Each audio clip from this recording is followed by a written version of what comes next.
Hello guys! Welcome to Abby and Filtered TV, and today titikman natin yung samosa from Alice Kebab.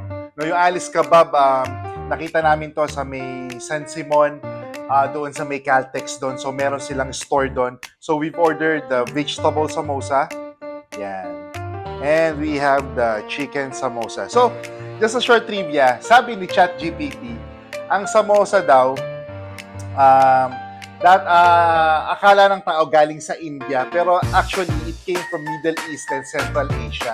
No, so parang nakalimutan ko ano yung tawag sa term, pero it's a Persian name before na ang ibig sabihin is triangular pastry. Di ba kakaaral ko lang pero nakalimutan ko kagad kasi nagugutom na ako. No, pero tikman natin, no. Sige, simulan natin ito sa vegetable samosa.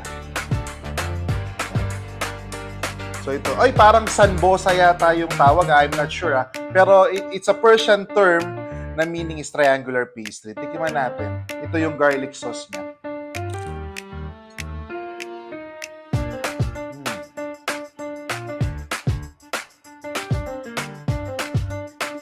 Wow!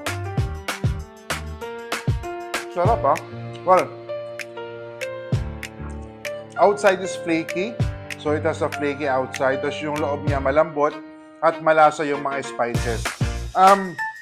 Gusto ko nga i-research parang every time we eat Middle Eastern food, parang meron siyang mga distinct na lasa ng spice. Pero ito, yung spices niya hindi overpowering, well-balanced, at sakong-sako sa garlic sauce natin.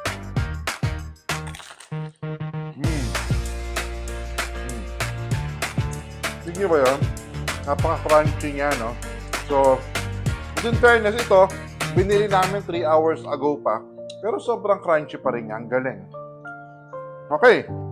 Sige. Oh, I have my cold brew coffee. Tapos, yung binigay nung, I don't know if he is the store owner or just the staff, pero mukhang Pakistani nga yung nandun. Ito yung binigay niyang sauce for chicken samosa. Inaamoy ko, andun na naman yung herby flavor na parang naaamoy ko lagi for... Tikman ko nga muna without this one.